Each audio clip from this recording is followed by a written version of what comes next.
오늘 우리에게 주시는 하나님의 말씀은 출애굽기 16장 11절에서 21절 말씀입니다. 여호와께서 모세에게 말씀하여 이르시되 내가 이스라엘 자손의 원망함을 들었노라. 그들에게 말하여 이르기를 너희가 해질 때에는 고기를 먹고 아침에는 떡으로 배 부르리니 내가 여호와 너희의 하나님인 줄 알리라 하라 하시니라. 저녁에는 메추라기가 와서 진에 덮이고 아침에는 이슬이 진 주위에 있더니 그 이슬이 마른 후에 광야 지면에 작고 둥글며 서리같이 가는 것이 있는지라. 이스라엘 자손이 보고 그것이 무엇인지 알지 못하여 서로 이르되 이것이 무엇이냐 하니 모세가 그들에게 이르되 이는 여호와께서 너희에게 주어 먹게 하신 양식이라. 여호와께서 이같이 명령하시기를 너희 각 사람은 먹을 만큼만 이것을 거둘지니 곧 너희 사람 수요대로 한 사람에 한 오멜씩 거두되 각 사람이 그의 장막에 있는 자들을 위하여 거둘지니라 하셨느니라. 이스라엘 자손이 그같이 하였더니 그 거둔 것이 많기도 하고 적기도 하나 오멜로 되어본즉 많이 거둔 자도 남음이 없고 적게 거둔 자도 부족함이 없이 각 사람은 먹을 만큼만 거두었더라. 모세가 그들에게 이르기를 아무든지 아침까지 그것을 남겨두지 말라 하였으나 그들이 모세에게 순종하지 아니하고 더러는 아침까지 두었더니 벌레가 생기고 냄새가 난지라. 모세가 그들에게 노하니라. 무리가 아침마다 각 사람은 먹을 만큼만 거두었고 햇볕이 뜨겁게 쬐면 그것이 쓰러졌더라. 아멘. 하나님의 말씀입니다. 다 자리하시겠습니다. 네, 오늘 우리가 함께 주의 이름으로 모여서 함께 예배할 수 있음이 참 기쁨입니다. 오늘 우리가 예배 가운데 정말 회복이 있는 예배 되면 좋겠습니다. 여호와 하나님을 기뻐하는 것이 우리의 힘과 능력이라 했는데 우리가 하나님을 기뻐하는 예배를 올려드리기를 원합니다. 돌아오는 주 화요일, 수요일에 워십 위드 지저스 하반기 특별 집회로 특별히 두 번의 모임을 저희가 갖게 되는데 화요일은 8시에 모이고 수요일은 7시 반에 모입니다. 수요 예배와 함께 모이는 것 때문에 여러분 시간을 잘 기억하시고 안 나올 만한 친구 꼭 데리고 나오세요. 하반기에 우리가 말씀으로 시작할 수 있도록 저 친구가 알까? 이런 마음이 들면 전화해서 여러분 꼭 데리고 나오면 좋겠습니다. 우리가 말씀 앞에 함께 서는 은혜가 있으면 좋겠습니다. 지난주에 이어서 오늘도 광야 길을 걷고 있는 이스라엘 백성들 그들이 만난 하나님에 관해서 말씀을 여러분과 좀 나누려고 합니다. 우리 청년의 시기가 광야 길을 걷고 있다, 다 그런 삶을 아마 살고 계실 것 같아요. 어렵고 힘든 광야의 길을 걸을 때 많은 사람들의 반응이 처음에는 그 광야를 좀 어떻게 하면 벗어날까, 거기에 초점을 맞추게 됩니다. 그런데 광야를 벗어나는 일이 중요한 것 같지만 광야의 길을 벗어나는 일, 그것보다 더 중요한 것이 있다면 여러분 그것이 무엇일까요? 그것은 광야에서도 여전히 우리가 하나님의 은혜 가운데 있다는 사실을 경험하고 누리는 것입니다. 여러분, 광야를 벗어나서 내가 조금은 편하고 안전한 길을 걸으면 내 삶의 모든 것이 해결될 것 같지만 사실 그렇지 않다는 것을 우리가 삶에서 경험하고 있지 않나요? 학교와 직장에서 우리가 어렵고 또 마음 아픈 일을 경험할 때도 있습니다. 어떤 때는요, 가정에서도 너무 마음 아픈 일을 경험할 때도 있고 심지어 때로는 교회 공동체 안에서 우리 사이에서도 아프고 감당하기 어려운 일을 만날 때도 있습니다. 여러분 그럴 때 어떻게 반응하세요? 우리 청년, 우리 젊은이 교회 여러분, 아마 힘들고 어려운 일 만나게 되면 그냥 가장 쉬운 방법, 잠수 타는 거죠. 연락받지 않고 연락 끊고. 여러분 그러면 그 상황에서 벗어난 것 같이 느껴지기도 합니다. 모른 척하면 벗어난 것 같기도 해요. 그리고 다른 어떤 것에 의지하기 위해서 이리저리 찾아 헤매기도 합니다. 그런데 우리가 경험해서 진짜 잘 알잖아요. 정말 어려운 상황, 도망가고 싶은 상황, 도저히 내가 어떻게 감당하기 어려운 그 상황, 그때요, 기도하기 어려워요. 말씀 앞에 서기가 진짜 어렵다는 거 우리가 압니다. 그런데 진짜 솔직하게 정말 우리가 고백해야 하는 것은 바로 그때가 기도해야 사는 때라는 거잖아요. 바로 그때가 이리저리 헤매일 게 아니라 하나님 말씀 앞에 서야지 산다는 거 우리가 진짜 알잖아요. 엉뚱한 것 찾아 이리저리 헤매다 보니까 몸도 마음도 더 지치고 더 지쳐서 나중에는 다른 어떤 것도 할 수 없을 정도로 더 무너지는 것을 청년 시기에 한 번쯤은 경험하지 않았습니까? 오늘 저는 오늘 예배 이 말씀을 통해서 우리가 하나님을 높여드리는 이 예배를 통해서 광야에서 여전히 이스라엘을 세밀하게 인도하셨던 그 하나님, 그 하나님의 성품을 우리가 이 시간 누리고 경험하게 되기를 원합니다. 여러분, 지난주에 우리가 말씀을 나눌 때 여전히 원망하고 불평했던 이스라엘이었지만 하나님은 그 이스라엘을 하나님의 은혜의 품 안에 여전히 두셨어요. 그 은혜의 자리로 하나님은 더 깊이 이스라엘을 초대하셨습니다. 여러분, 그렇게 원망하는, 그리고 원망했던 이스라엘에게 하나님은 왜 그렇게 일용할 양식을 지속적으로 공급해 주시려는 것일까요? 여러분, 왜 하나님께서는 광야에서 그렇게 불평하는 이스라엘 그 백성과 민족의 생명을 그분 앞에서 그렇게 연장시키시고 인도하실까요? 그 이유가 진짜 뭘까요? 저는 그 말씀 앞에, 그 질문 앞에 서면서 그런 생각이 들어요.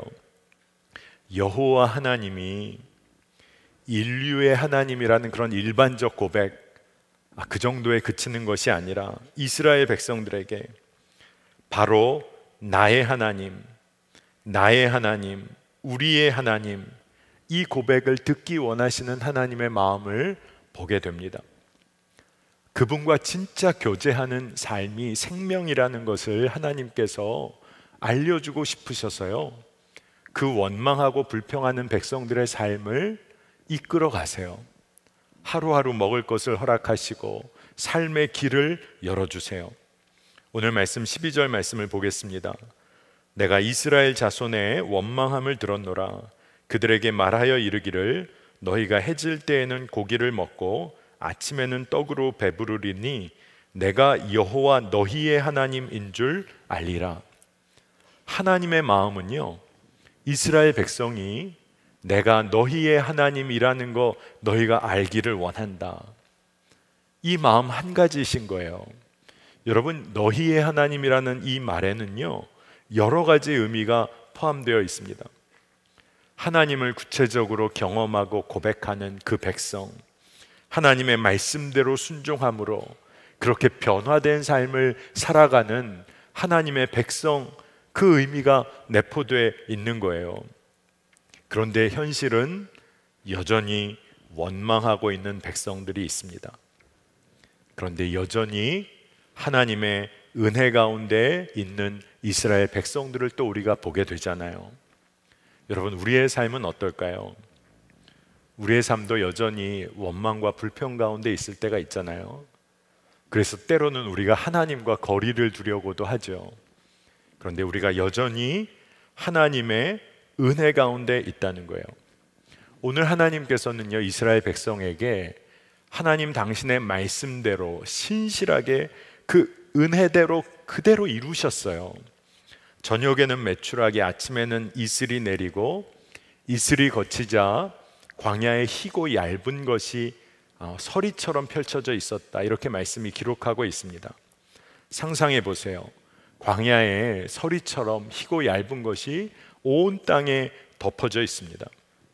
하나님의 은혜가 땅을 덮은 거예요. 눈에 보이는 하나님의 은혜와 사랑이 펼쳐졌어요. 그런데 이스라엘 백성들의 반응이 굉장히 특이합니다.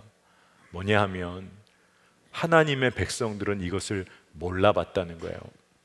15절 말씀을 보면 이스라엘 자손이 보고 그것이 무엇인지 알지 못하여 서로 이르되 이것이 무엇이냐 하니 모세가 그들에게 이르되 이는 여호와께서 너희에게 주어 먹게 하신 양식이라. 이게 얼마나 어처구니 없는 일입니까? 광야의 눈에 하나님의 은혜와 사랑이 완전히 덮여져 있는 것을 이스라엘 백성들이 보면서 반응한 말이 서로 이것이 무엇이냐, 너도 아니고 이게 무슨 말이에요? 여러분, 하나님의 은혜 안에 놓여 있는데 우리가 살면서 늘 하는 말이 이것이 뭐야? 이게 도대체 뭐지? 여러분, 이게 참 말도 안 되는 일이잖아요. 하나님의 은혜는 매일매일 내 삶을 둘러싸고 덮어가고 있는데 우리는 알지 못하고 살아간다. 여러분, 사랑하는 가족들이 곁에 있는데요, 순간 짜증내고 화를 참지 못해서 폭발할 때가 있잖아요. 여전히 내가 일할 곳이 있지만, 쉽지 않은 상황이지만 원망만 하고 있는 모습은 있지 않나요? 감사로 반응하지 못하는 우리의 모습이 있지는 않습니까? 날 위해 기도해 줄 믿음의 친구들과 동역자들이 분명히 있는데 함께 하는 것을 기뻐하지 못하는 우리의 모습을 발견할 때도 있잖아요. 여러분, 이렇게 우리가 은혜에 관해서 영적인 무지와도 같은 상황에 놓여 살 때가 있어요. 여러분, 이런 은혜에 관한 그런 영적 무지로부터 탈출하는 길은요, 하나님의 말씀 앞에 서는 거예요. 그 말씀대로 한번 살아보는 겁니다. 그렇기 때문에 오늘 말씀을 보면 하나님께서 광야에 서리처럼 얇고 흰 것을 다 온 땅에 주신 다음에 말씀대로 그것을 먹도록 하셨어요. 지난주에도 함께 나눈 것처럼 매일매일 아침마다 광야로 나가서 거두어 먹도록 하셨어요. 사실은 일용할 양식, 육의 양식을 주신 것 같지만 이스라엘 백성들에게 하나님의 말씀대로 순종해서 매일 아침 나가서 그 말씀대로 먹는 양식을 통해서요, 말씀이 피가 되고 살이 되는 그런 변화를 경험하도록 하나님이 그 삶을 이끌어 가신 거예요. 훈련시키신 거예요. 여러분, 요즘에 여러분 무엇을 먹고 마시며 사십니까? 이게 무슨 질문이지 그러실 거예요. 아침에 여러분 뭐 드세요? 점심에는 뭐 먹고, 아침은 굶고, 점심은 건너뛰고, 뭐 이렇게 사세요? 저녁에 폭식하고 그러실지도 모르죠. 여러분, 무엇을 먹고 마시는가에 따라서요, 우리의 진짜 몸에 먹고 마시는 거, 그거에 따라서 우리 몸이 변화하잖아요. 입에 정말 단 음식, 여러분 단 거 좋아하시는 분 계시죠? 탄 음식 먹고 가공 음식을 즐기다 보면 어떤 변화가 몸에 일어날까요? 제가 뭐라고 묘사하진 않겠습니다. 그에 걸맞는 몸이 이제 나올 거예요. 단 음식, 가공 음식, 달고 짠 거 즐겨 하다 보면 아마 그에 걸맞는 몸을 만나게 되겠죠. 그런데 신선하고 건강한 음식, 입에는 달지 않더라도 정말로 잘 먹고 또 잘 누리면 몸에 회복이 있을 거예요. 여러분, 다이어트라는 말이 사실은 살을 뺀다는 의미가 아니라 건강한 섭생, 건강한 음식을 먹는 것을 다이어트라고 하는 거잖아요. 그러니까 외적인 모습의 변화만을 추구하는 다이어트를 하다 보면 한 가지 음식만 먹기도 하고 굶기도 하고, 뭐 7일 만에 어떤 변화가 있다고 하면 그거 사 먹기도 하고 엉뚱한 일들을 하게 될 때가 있잖아요. 그런데 진짜 건강한 몸을 만드는 다이어트는 여러분 뭘까요? 정말 지속적으로 신선하고 건강한 음식을 매일매일 먹는 거잖아요. 여러분, 우리 몸에도 그런 변화를 일으키려면 매일매일의 일상이 쌓여야 되는 것 아닙니까? 말씀이 내 삶에서 힘이 되고 능력이 되려면 어떻게 될까요? 하룻밤에 말씀을 독파하면 되어지는 걸까요? 그게 아니라 그 말씀대로, 하나님의 말씀대로 일상의 순종을 올려드리는 삶을 한번 지속해 보는 거예요. 중간에 멈춰지더라도 다시 한번 시작하고 매일매일 말씀대로 순종해 보는 일을 한번 도전해 보는 겁니다. 하나님께서요, 특별히 이 일에 있어서 이스라엘 백성들을 다루셨어요. 매일매일 먹어야 하는 일용할 양식을 통해서 하나님의 말씀대로 매일매일 먹고 살도록 인도해 주세요. 매일매일 기억하도록 하나님이 굉장히 세밀하게 인도해 주시는 거예요. 이 일을 위해서 오늘 우리가 읽은 본문을 보면 하나님이 굉장히 구체적인, 굉장히 세밀하게 우리에게 말씀대로 순종하는 삶의 원칙과 방식을 알려주십니다. 여기에 참 은혜가 있는 것 같아요. 오늘 이 말씀을 좀 주의 깊게 보면 좋겠습니다. 먼저 보면 하나님께서는 누구나에게 일용할 양식을 거둘 수 있도록 해주셨어요. 여러분, 이게 얼마나 은혜입니까? 누구나 다 먹을 수가 있었어요. 한 사람도 빠짐없이 그 일용할 양식, 은혜를 거둘 수가 있었습니다. 그런데 한 가지 조건이 순종한 사람이어야 했어요. 광야로 나가서 하나님의 말씀대로 행한 사람들은 거둘 수 있었어요. 하나님께서 진짜 어떤 마음이셨을까? 한 사람도 빠짐없이 일용할 양식을 먹기를 하나님께서 원하셨겠죠. 그런데 진짜 핵심은 순종한 사람이 거두게 되었다는 거예요. 하나님께서는 모든 걸 허락해 주셨어요. 그런데 순종한 사람이 그 모든 것을 누리게 되었다는 것 아닙니까? 여러분, 그렇기 때문에 한 사람도 빠짐없이 순종하여 이 은혜를 누린다는 것은 진짜 놀라운 은혜 중의 은혜예요. 여러분, 그렇기 때문에 옆에 있는 친구들, 동역자들, 가족들 다 함께 하나님의 말씀에 순종하는 일에 여러분 한번 도전해 보세요. 손잡고 끌고 가서라도 말씀대로 순종하는 일에 함께 나아가 보세요. 모든 사람에게 주신 은혜인데 순종하지 못하기 때문에 누리지 못한다. 이것처럼 안타까운 일이 어디 있겠어요?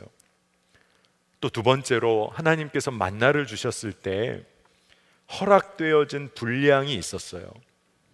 많이 거둔 자에게 넘치지를 않았습니다. 적게 거둔 자에게도 부족함이 없었어요. 오늘 말씀은 그 이유를 그들이 먹을 만큼 거두었기 때문이라고 이야기합니다. 17절 18절을 보겠습니다. 이스라엘 자손이 그같이 하였더니 그 거둔 것이 많기도 하고 적기도 하나 오멜로 되어 본즉 많이 거둔 자도 남음이 없고 적게 거둔 자도 부족함이 없이 각 사람은 먹을 만큼만 거두었더라. 여러분, 참 놀랍죠? 하나님의 말씀대로 순종하여 거두기 시작하니까 먹을 만큼만 거두고 부족함도 남음도 없었어요. 이건 진짜 기적 중의 기적이에요. 우리가 사는 삶을 보면요, 남아서 정말로 어찌할 바를 모르는 사람도 있는 반면에 부족해서 삶을 꾸려가지 못하는 사람도 많아요. 그런데 하나님이 부어주신 은혜는 남음도 없고 부족함도 없어요. 그런데 하나님께서 행하신 일이기도 하지만 이스라엘 백성들이 하나님의 자녀로 반응하여서 그들이 먹을 만큼만 거두었기 때문이기도 한 거예요. 오늘 19절 말씀을 보면 아무든지 아침까지 그것을 남겨두지 말라. 하나님께서 모세를 통하여 이스라엘 백성들에게 한 가지 원칙을 주십니다. 먹을 만큼만 거두고 아무도 남겨두지 말라는 거예요. 여러분, 진짜 먹을 만큼만 거두면 뭐 남겨질 게 없겠죠. 먹을 만큼만 거두고 그것에 만족하면 남겨둘 필요도 없는 거잖아요. 이게 오늘 여러분들이 꼭 기억해야 할 영적인 원칙입니다. 그런데 말씀을 보면 남겨두는 사람이 있었던 것 같아요. 남겨두는 사람들이 나왔던 것 같아요. 여러분, 왜 하나님은 남겨두지 말라고 하셨는데 왜 사람들은 남겨두는 일이 있었을까요? 그거는 누가 알려주지 않아도 여기 있는 사람들 다 알고 있는 이유입니다. 내일도 하나님께서 일용할 양식을 공급해 주실 거라는 믿음이 흔들리면 남겨두고 싶고 더 갖고 싶은 것이죠. 하나님께서는요, 돈을 가지고 사는 삶의 풍성함을 훈련시키신 것이 아니라 믿음으로 먹고 사는 일에 대하여 하나님은 훈련시키고 싶으신 거예요. 그러니까 여러분, 남보다 더 많이 가지고 남겨두면 그것이 힘이 된다고 그렇게 생각하고 사는 삶이, 하나님은 그것이 어리석다는 것을 가르쳐 주고 싶어 하세요. 그런데 세상은 그것을 지혜라고 우리에게 가르치려고 해요. 여러분, 이걸 잘 봐야 합니다. 세상은 많이 남겨두고 많이 소유하면 그게 지혜라고 가르치려고 하는데, 하나님은 그게 지혜가 아니라는 거예요. 그게 탐욕이라고 말씀하고 계세요. 여러분, 한번 잘 생각해 보십시다. 여러분, 하루에 여러분이 먹어야 할 빵이 몇 개 정도 있으면 여러분 충분하시겠어요? 목사님, 저 빵 엄청 좋아합니다. 그래도 어느 정도면 하루 버틸 수 있으시겠어요? 우리 교회 앞에 빵집도 생겼겠다. 한번 실험을 해볼까요? 그런데 여러분, 하루를 사는데 우리에게 무제한의 빵이 필요한 게 아니에요. 그렇지 않습니까? 하루를 사는데 우리에게 충분한 양의 빵 정도 있으면 되는 거예요. 빵을 충분히 갖고 있다라는 거에도 만족하지 못하고 무제한의 빵을 내가 소유하려고 해요. 그런데 이게 얼마나 비참한 일의 시작인 줄을 우리가 깨달아 알아야 합니다. 여러분, 우리에게 진짜 재정이라든가 삶을 꾸려가는 그런 삶에 있어서 뭐가 진짜 문제인지를 봐야 하는데요, 돈이 많고 적음이 우리에게 진짜 삶의 문제처럼 다가옵니다. 그런데 더 깊이 들어가 보면 사실 돈이 많고 적음보다도요, 어느 정도 수준에서 내가 자족하고 감사할 수 있느냐, 내가 어느 정도 수준에서 멈추고 자족하고 감사할 수 있느냐가 우리의 삶의 진짜 행복을 하나님 앞에서 결정한다는 것을 우리가 알아야 합니다. 감사하고 자족하면서 경쟁사회에서 내가 속도를 조절할 수 없으면요, 어떻게 될까요? 탐욕의 깊은 낭떠러지 앞까지 엄청 빠르게 달려가다가 떨어지는다는 것을 알고 속도를 늦추려다가 결국 떨어지는 삶을 살게 되지 않을까요? 이스라엘 백성들을 하나님은 훈련시키시기를 원하세요. 남겨두지 말아라. 하나님이 광야를 덮는, 정말 온 땅을 덮는 은혜를 보여주시고 그 은혜를 매일매일 경험하도록 훈련시키세요. 그러면서도 하나님은 너희들 남겨두지 마. 하나님께서 어떻게 이렇게 아주 강하게 말씀하실 수 있을까요? 너희들은 남겨두지 않아도 그 다음 날, 또 그 다음 날 내가 충분한 은혜로 너의 삶을 책임지시겠다고 마음을 작정하셨기 때문에 하나님의 자녀들에게 주시는 말씀이에요. 남겨두지 말아라. 매일매일 하나님 당신을 의지하고 살라는 거예요. 여러분, 남겨두지 않아야 매일매일 하나님을 기대하는 기대와 소망이 있어요. 여러분, 쌓아두고요, 염려하지도 않아도 될 그런 날들을 경험하게 될 때, 여러분 진짜 그때 진정으로 감사하며 하나님께 기도하셨었습니까? 어떠세요? 내 지갑이 두둑하고 내 잔고가 어느 정도 있고 모든 일이 평안할 때 여러분 진짜 감사하며 기도하셨어요? 물론 그런 분도 계셨을지 모르겠어요. 하지만 우리가 돌아보면 그 순간에는 기도하기보다 세상의 것에 마음 빼앗겼던 적이 많잖아요. 우리가 어렵고 힘든 날들을 통과하고 있을 때, 하지만 기도할 수 있었기 때문에 하나님의 은혜 가운데 있었다는 것을 우리가 발견했을 때가 있잖아요. 여러분, 그렇기 때문에 매일매일 주님께서 내 삶을 어떻게 풍성하게 채우실지를 기대하면서 여러분 하루하루의 삶을 믿음으로 도전해 보시기를 바랍니다. 주님이 말씀하시는 거예요. 내가 내일 새날에 새 힘을 공급해 주겠다. 내가 너희의 새날에 새 은혜를 부어주겠다. 새 부대에 새 포도주를 넘치도록 부어주겠다. 여러분, 이것이 믿어지면 우리가 오늘 남겨두려고 하는 삶에서 자유해지는 거예요. 왜냐하면 하나님께서는 여러분들을 하나님의 자녀로 이미 삼으셨어요. 하나님의 말씀을 하나님의 자녀에게 이미 주셨어요. 그리고 하나님의 은혜 가운데 여전히 놓여 있다는 것을 알게 하고 싶어 하세요. 그러니까 이스라엘에게 너무나 구체적으로 매일매일 은혜를 누리는 삶을 훈련시키시는 거예요.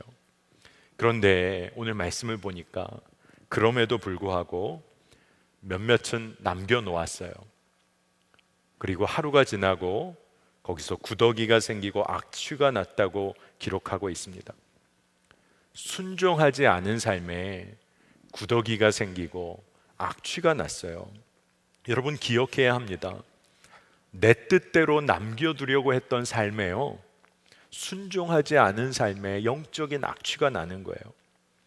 실상 우리의 삶이요, 이 말씀을 보면 구더기 나고 악취 날 것 모으려고 사는 인생처럼 여겨지기도 해요. 세상의 경주를 쫓아가면 결국 우리가 얻었던 것 다 썩어질 것 아닙니까? 악취를 가리려고 여러분 화려한 향내로 덮어보세요. 한 번쯤 여러분 경험하지 않으셨어요? 도저히 견딜 수 없는 냄새로 바뀌어버리잖아요. 여러분 우리가 정말로 어떠한 삶을 살아야 하는지를 봐야 합니다. 사도 바울이요, 그리스도인들이 이 땅에서 살아가야 하는 법에 관해서 정말로 간결하지만 엄청나게 강력한 말씀을 짧지만 기록했어요. 갈라디아서 5장 24절에 우리 함께 좀 읽어보겠습니다. 그리스도 예수의 사람들은 육체와 함께 그 정욕과 탐심을 십자가에 못 박았느니라. 여러분 우리가 예수 그리스도와 함께 십자가에서 이미 못 박혀 우리도 죽고 십자가에서 다시 살게 되었다고 믿음을 고백할 때 그 의미 중에 하나는 우리의 정욕과 탐심이 십자가에서 이미 죽었다는 것을 의미하기도 하는 거예요. 여러분 우리 젊은이 교회 청년들에게 여러분 욕망에 멈출 줄 모르는 그런 열차에서 여러분 정말로 용기를 가지고 내려서시기를 축복합니다. 여러분 우리가 그 열차 타야지만 우리가 살 것 같고 사람들로부터 인정받을 것 같지만요, 광야에서 주님과 동행하는 그 놀라운 축복의 길에 비할 게 아니에요. 여러분 정말로 우리가 무엇을 원하는지 정말로 주의 십자가 앞에서 우리가 솔직하게 대답해 봐야 합니다. 내가 진짜 원하는 게 뭔지 정말 모른 채로 우리가 소비하며 살 때도 있잖아요. 정말로 그 삶에 휘둘리며 살 때가 있잖아요.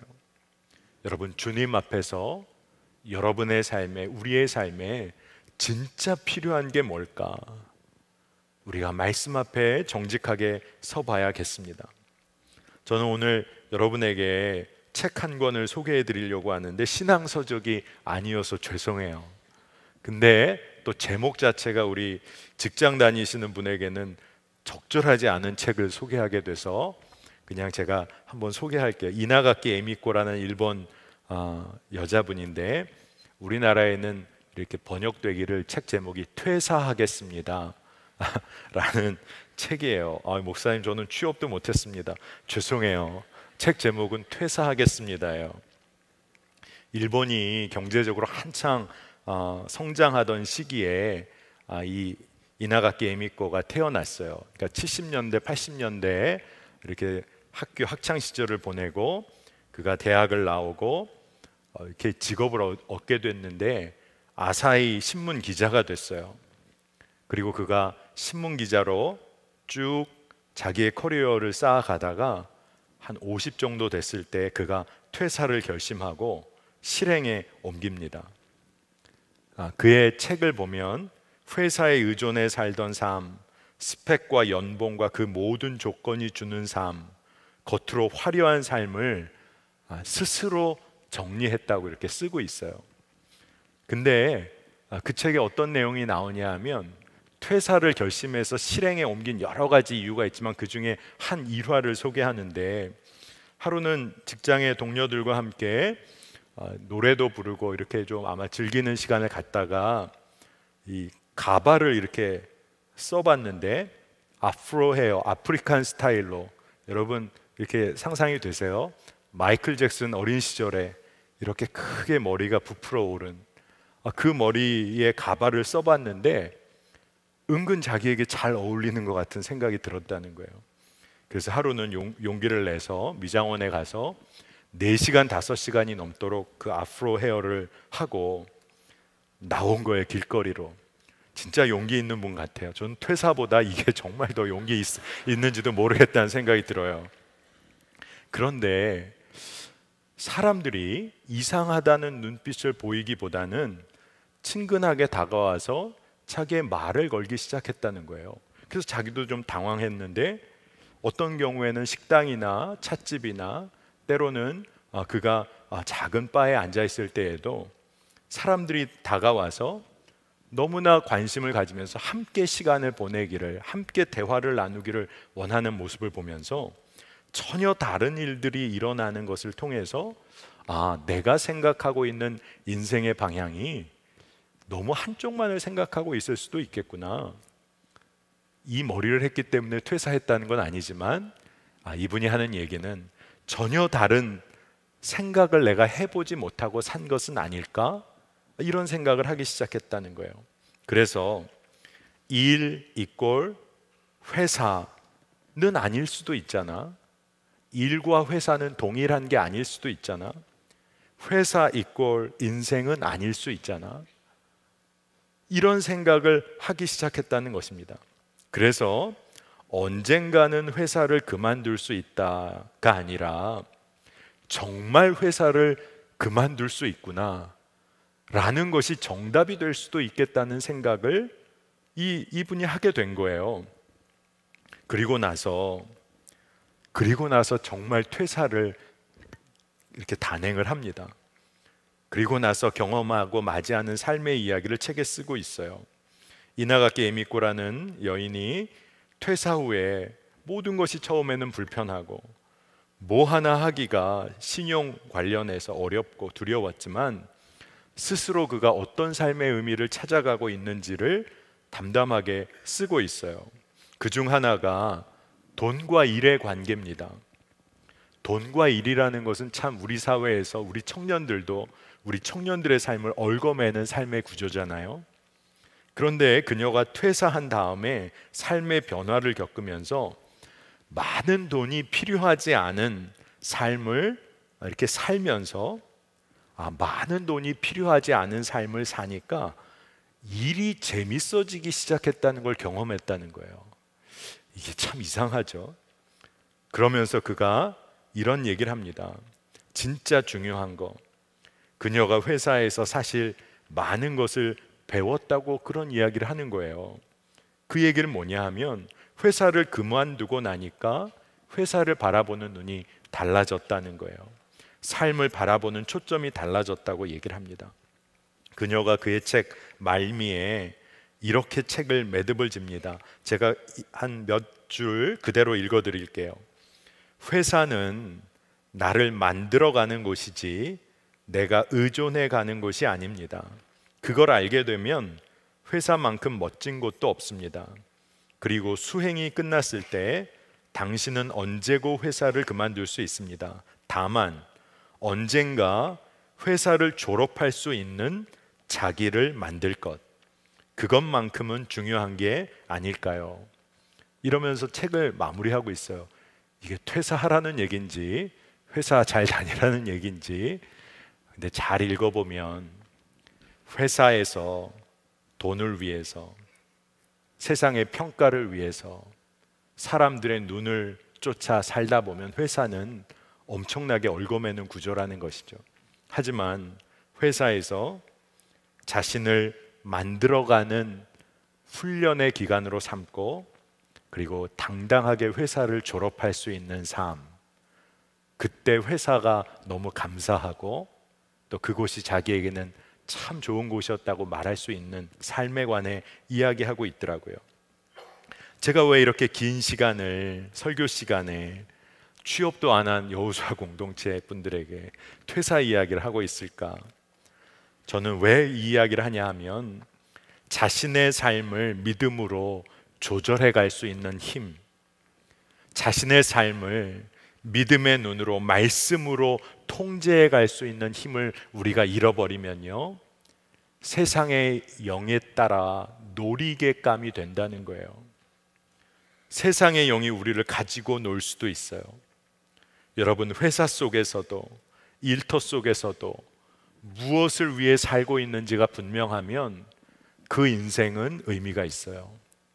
여러분, 광야와 같은 세상에 우리가 놓여 있지만 우리가 여전히 하나님의 은혜 가운데 있다는 것을 깨닫고 하나님과 동행하며 말씀으로 훈련받고 있다면 우리는 갈 길을 잘 가고 있는 거예요.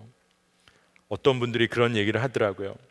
학교에 가고 회사에 갈 때 내가 일상의 예배를 드리는 곳이 내 학교고 내 직장이다, 이 믿음을 가지고 학교로 가고 출근한다는 이야기를 들었어요. 여러분, 말씀의 구체적인 순종을 이룰 현장이 있다. 여러분, 그 현장을 귀히 여겨보세요. 그 현장에 휘둘리지 말고 그 현장에서 하나님의 이름을 높이고 예배하는 장소로 여러분 사용해 보세요. 여러분, 세상은요, 사실 믿음의 눈으로 보면 하나님만 의지하고 우리의 믿음을 훈련하고 자라나게 하는 터가 세상입니다. 그런데 믿음이 흔들리고 세상의 가치에 흔들리다 보면 세상 속에서 하나님 멀리하고 세상 의지하며 살게 될 수 있는 곳이 또한 세상이에요. 여러분, 그러면 우리는 세상을 도망쳐야 할까요? 아니에요. 세상 가운데서 하나님만 의지하고 하나님과 동행하는 삶에 여러분 믿음의 도전을 해보세요. 진정으로 우리가 하나님의 은혜를, 하나님의 그 마음을 우리가 정말로 믿음으로 신뢰한다면요, 오늘 내가 먹고 마시는 것, 그것으로 인하여 감사하고 만족하며 사는 거예요.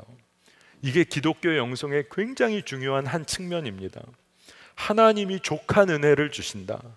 오늘도 나에게 구체적인 필요를 채우신다. 나의 삶의 기쁨의 근원은 하나님이시다.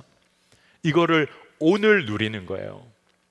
내일, 내년 걱정하는 것이 아니라 내일은 또 하나님께서 오늘의 은혜를 주실 줄 믿고, 그러니까 진짜 한번 여러분 믿음의 도전을 해보세요. 남겨두지 않는 일에 대하여 한번 도전해 보세요. 내 욕심 따라 채우는 것 멈추고 오늘의 은혜, 오늘의 새 은혜에 도전해 보세요. 여러분, 남겨두지 않기 위해서 더 가지려 하지 말고, 여러분 더 가지게 될 때가 있다면 여러분 어떻게 하면 될까요? 남겨두지 않기 위해서 주고 나누고 베풀면 되는 거예요. 살려내는 일에 여러분 흘려보내면 되는 거예요. 그러면 하나님은 채우시게 돼 있어요. 그러니까 진짜 정말로 영적인 선순환이 일어나는 것은 남겨두지 않으려고 하는데 하나님은 자꾸 채우시는 거예요. 남겨두지 않으려고 하고 흘려보냈는데 하나님은 채우시고, 이것이 우리가 누려야 할 은혜입니다. 몇 년 전에 아주 짧은 영상 하나를 봤었어요. 그 영상을 볼 당시에 영상의 시작이 루안다라는 나라가 세계에서 10번째 가난한 나라인데 그 나라에 자말이라고 하는 10살짜리 남자 어린이 소개하는 영상이었어요. 자말의 아버지가 에이즈로 세상을 떠나고 엄마와 누나와 함께 사는 10살짜리 남자아이입니다. 그런데 엄마도 에이즈 환자가 되었다는 거예요. 근데 이 자말이라는 아이의 꿈은요, 의사가 되어서 어머니를 고쳐드리는 게 꿈이에요. 근데 정말 말도 안 되는 현실은, 그러면 학교 가서 열심히 공부할 수 있어야 될 거 아니에요. 그런데 자말은 학교도 가지 못할 형편이어서 그냥 독학하는 모습이 영상에 나와요. 근데 이 아이가 그래도 남자아이라고 가장 노릇을 하기 위해서 이 아이가 하는 일이 있어요. 물을 길어오는 거예요. 멀리 가서 물을 길어와서 물통에 그 물을 배달하는 일을 합니다. 그리고 할 수 있는 한 계속해서 물을 나르고 또 주변 이웃들의 빨랫감을 모아서 세탁해줘서 하루에 그가 버는 돈이 우리나라 돈으로 한 200원 정도를 벌 수 있어요. 열심히 일하면. 그러면 온 가족이 한 끼의 식사를 할 수 있는 돈, 그가 얻는다고 해요. 누군가의 도움이 필요하다는 그런 영상이기도 했어요. 근데 저는 그 영상의 이야기를 여러분께 소개하는 이유는, 여러분, 이 상황은요, 누군가의 도움 없이는 자말이라는 어린이가 이 상황을 넘어서서 다른 차원의 어떤 풍성한 삶으로 나아갈 수 없는 현실이에요.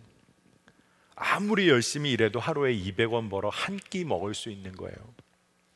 여러분, 누군가가 나누고 헌신하지 않는다면, 누군가가 도우려고 하지 않는다면, 누가 먼저 배웠던 것을 아이에게 가르쳐 주지 않는다면, 복음을 전해줄 사람이 없다면, 누군가가 나누지 않는다면 도저히 바꿀 수 없는 상황인 거예요. 여러분, 이 일에 누가 쓰임 받아야 할까요? 이런 일에 누가 쓰임 받아야 할까요? 단지 한 가정의 어려움을 한 개인이 돕는 정도 차원이 아니라, 이런 가난과 불행의 구조적인 사회적인 문제를 넘어서는 일에 누군가가 헌신하고 쓰임 받아야 할 거 아니에요. 여러분, 우리에게 허락되어진 것들이 하루에 족한 것을 넘어서 풍성한 것들을 내가 누리고 있다면, 내게 주어진 것이 일용할 양식을 넘어선 수준이라면, 분명한 사실은 하나님은 우리에게 나누고 베푸는 자리로, 사명 감당할 자리로 우리를 부르고 계시다는 거예요. 여러분, 근데 참 놀라워요. 우리는 하나님의 자녀이기 때문에, 그러면 내가 나누고 베풀다가 내가 먹고 마실 건 어떡하죠?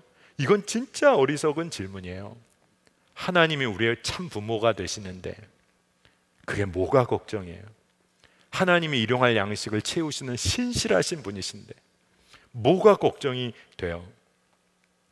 젊은이 교회는요, 재정 독립을 한 교회입니다. 그 이야기는 여기 계신 우리 청년, 우리 멤버들이 헌금한 것을 가지고 이 청년교회가 재정적으로 독립하여 하나님의 일을 다 감당하죠. 정말 감사한 것은 우리 젊은이 교회 재정 중에 가장 많이 쓰이는 곳이 봉사, 국내외 선교, 구제하는 일에 가장 많은 퍼센티지의 재정이 쓰이는 것이 너무 감사해요. 여러분, 오늘 이 주일 예배가 끝나면 우리 청년 재정위원들이 다 결산을 하고 해서 그걸 가지고 다 결제하는 라인을 따라서 정말 이것이 잘 쓰이는지 다 결산하고 또 결제하는 일을 합니다. 근데 저도 매주일 저녁이면 재정팀장을 만나요. 결제를 하기 위해서요. 그런데 어느 날 최근에 저희 재정팀장들이 제 사무실에 들어오면서 그날따라 아주 환히 웃으면서 들어오는 거예요. 그래서 재정 결제가 오늘 빨리 끝나서 좋아하나 그랬더니 우리 재정팀장님이 저에게 말을 해주기를, 목사님, 재정 현황이 예전보다 정말 좋아졌다는 거예요. 아주 환하게 웃으면서 그 수치를 보여주면서 환하게 웃으며 들어왔어요. 사실은 저희가 얼마 이상이 됐어요, 막 이런 얘기까지 해준 거예요. 근데 저도 웃으면서 말을 했습니다.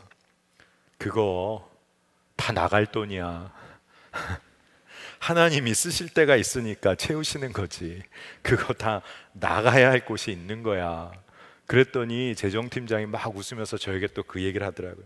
결제 받으면서 최 목사님에게 들려서도 그렇게 얘기를 했더니 최 목사님도 그렇게 말씀하셨다는 거예요. 그거 다 나갈 거야. 뭘 좋아해. 그거 다 나갈 거야. 제가 그 얘기를 들으면서 너무 행복하더라고요. 우리 교회가, 젊은이 교회가 재정이 부어지고 넘치는 게 있으면 모든 멤버들이, 사역자들의 고백이, 그건 하나님이 흘려보내실 때가 있는데야. 그건 우리 게 아니지. 그건 흘려보내야지. 근데 그게 우리의 기쁨이 되고 그 대화가 참 즐거웠던 기억이 있어요. 여러분, 은혜의 비밀을 알아야 돼요. 하나님을 제대로 경험하려면 여러분, 남겨두지 말아보세요. 하나님이 비상이 걸리세요. 야, 그건 좀 남겨두라고 내가 준 건데 그것마저 흘려보내면 어떡하니? 제가 부모로서 그럴 때가 있어요. 여러분, 자녀를 키워보세요. 자녀에게 필요한 것을 다 채워줬더니 애가 학교 갔다 오더니 친구들에게 다 나눠주고 왔어요. 엄마 아빠가 대견하다고 하면서도 이게 감당이 안 되는 거죠. 근데 여러분이 하나님이 채워주신 거 가지고 하나님의 뜻대로 계속해서 써보세요. 하나님 비상 걸리세요. 그리고 하나님이 채우시는 은혜를 우리가 경험하게 되는 거예요. 여러분, 광야길을 걷게 될 때 손에 아무것도 없을 것 같아서 우리가 얼마나 불안합니까? 그런데 남겨두지 않으면 매일 주시는 하나님의 은혜를 가장 정확하게 경험할 수 있다는 거예요. 저는 오늘 이 말씀을 나누면서 제 마음에 한 가지 고민된 게 있었어요. 아마 우리 청년들 중에는 오늘 이 예배 가운데 정말 재정적인 삶의 또 다른 형편의 진짜 어려움 가운데 있는 청년들 있을 거예요. 오늘 이 말씀이 마음에 성령께서 주시는 말씀으로 정말로 깊이 심겨지기를 축복합니다. 하나님, 저는 남겨둘 것조차도 없어요. 이제는 채우실 일만 있는 거예요. 여러분, 정말 그 믿음 놓치지 않으시기를 축복합니다. 그리고 우리 믿음의 친구들, 동역자들이 우리는 다 흘려보내는 구조 가운데 있어요. 우리 젊은이 교회 누군가 힘들다면 그곳으로 흘러가는 구조, 그 은혜의 구조가 우리 공동체 안에 활짝 열릴 거예요. 저는 믿습니다. 우리 청년들이 남겨두지 않음으로 그 놀라우신 하나님의 은혜를 고백하게 되기를 축복합니다. 자, 오늘 말씀 붙잡고 기도하려고 해요. 우리 기도할 때 다른 기도보다 좀 믿음을 사용하여 기도합시다. 다윗이 고백했던 것처럼 여호와는 나의 목자시니 내게 부족함이 없습니다. 이 기도를 우리가 올려드릴 수 있다면 우리는 이미 세상에서 승리한 자입니다.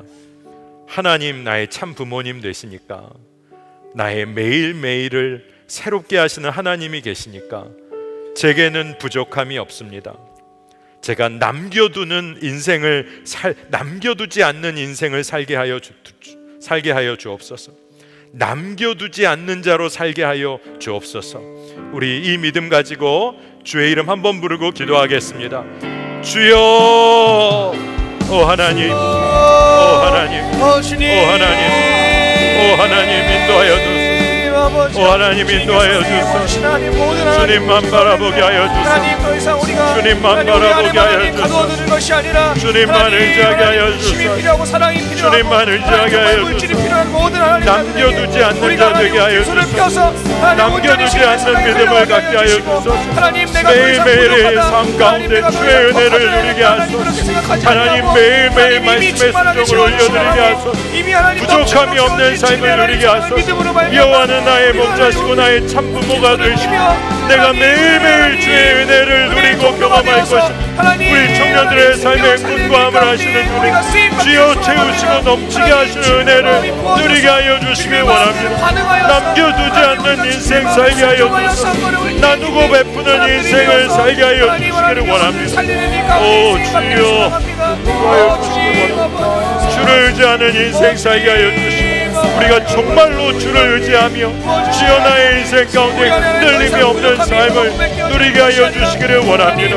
하나님의 사랑과 은혜가 끊이지 않고 있음을 경험케 하여 주시고 믿음의 눈을 들어 여전히 은혜 가운데 있는 삶을 경험케 하여 주시기를 원합니다. 오 주여, 주님 인도하소서. 하나님, 은혜를 감사드립니다. 오늘 다른 어떤 것을 주님께 구하는 것이 아니라 주님이 베풀어 주신 은혜, 그것이 족하다는 고백을 그저 올려드릴 뿐입니다. 매일매일 새날을 맞이할 때마다 우리 청년들, 사랑하는 젊은이 교회 지체들, 성도들이 정말로 하나님의 그날에 부어주시는 은혜에 만족하며 사는 인생 살기를 원합니다. 주여, 나를 위하여 쌓아두고 무언가를 내 삶에 남겨두려고 애쓰다가 넘어지고 상처받았던 인생에서 이제는 흘려보내고 나누고 베푸는 삶 가운데 하나님의 너무나도 놀라운 은혜를 경험케 하여 주실 줄 믿습니다. 하나님, 청년의 시기가 참 불안한 때를 보낼 때이기도 하지만 우리가 광야길에서 주님과 동행하는 그 삶을 통하여 그 불안과 염려 가운데서 벗어나서 이제는 살리고 주여 주님의 뜻을 드러내는 자로 온전히 서기를 원합니다. 여호와는 나의 목자시고 나의 참 부모님이시니 내게 부족함이 없습니다. 담대한 믿음의 이 선포를 세상을 향하여 선포할 수 있는 모든 청년들 되게 하여 주옵소서.